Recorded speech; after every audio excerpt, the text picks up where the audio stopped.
क्या आपको पता है कि श्री कृष्ण को पहले से ही यह मालूम था कि अभिमन्यु चक्रव्यूह में फंसने वाला है और उसकी मृत्यु निश्चित है? फिर भी उन्होंने उसे क्यों नहीं बचाया? आज की इस वीडियो में हम जानेंगे कि आखिर श्री कृष्ण ने अभिमन्यु को क्यों नहीं बचाया और वो कौन सा वचन था जिसकी वजह से उन्होंने मौन रहना स्वीकार किया।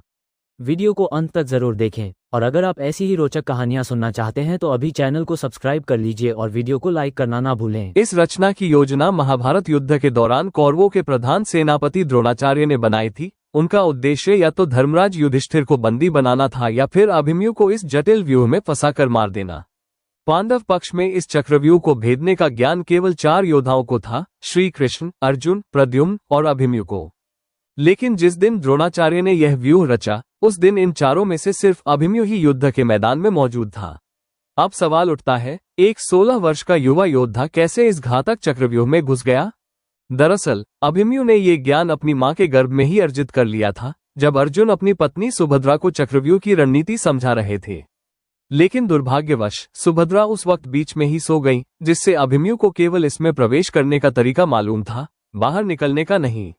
यही वजह रही कि जब अभिमन्यु युद्ध में चक्रव्यूह में प्रविष्ट हुआ तो उसने 6 द्वारों को सफलतापूर्वक तोड़ डाला, लेकिन 7वें द्वार पर कौरव पक्ष के महारथियों ने उसे चारों ओर से घेर लिया और सभी ने मिलकर इस वीर बालक का वध कर दिया। अब बात आती है उस रहस्य की जिसे लेकर आज भी कई लोगों के मन में सवाल उठते हैं। जब श्री कृष्ण को पहले से पता था कि अभिमन्यु के साथ ऐसा होने वाला है, तो उन्होंने उसे क्यों नहीं रोका? इसका उत्तर एक दिव्य कथा में छिपा है। धार्मिक मान्यताओं के अनुसार अभिमन्यु चंद्रदेव के पुत्र वर्षा का अवतार था। जब यह निर्णय लिया गया कि प्रत्येक देवता का कोई न कोई अंश धरती पर जन्म लेकर धर्म की स्थापना में सहयोग करेगा, तब चंद्रदेव ने इसका विरोध किया। वे अपने पुत्र को खुद से अलग नहीं करना चाहते थे, लेकिन शिव की आज्ञा के आगे झुकते हुए उन्होंने एक शर्त रखी कि उनका पुत्र धरती पर बहुत ही सीमित समय के लिए जन्म लेगा। ये शर्त स्वीकार हुई और यही कारण बना कि अभिमन्यु को कम आयु में ही वीरगति प्राप्त करनी पड़ी। श्री कृष्ण को ये सब ज्ञात था। वे न सिर्फ एक मित्र, सखा और योद्धा थे, बल्कि योगेश्वर भी थे।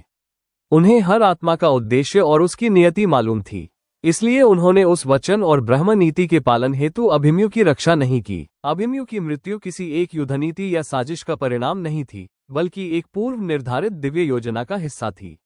और यही कारण था कि श्री कृष्ण ने भी कुछ नहीं किया, क्योंकि धर्म, ब्रह्मा, वचन और देवताओं की मर्यादा सर्वोपरि थी। अगर आपको ये कहानी जानकारीपूर्ण और भावनात्मक लगी हो तो वीडियो को लाइक करें, अपने विचार कमेंट में जरूर बताएं और चैनल को सब्सक्राइब करें ताकि आपको ऐसी ही पौराणिक और ऐतिहासिक कथाएं मिलती रहें। जय श्री कृष्ण, जय महाकाल।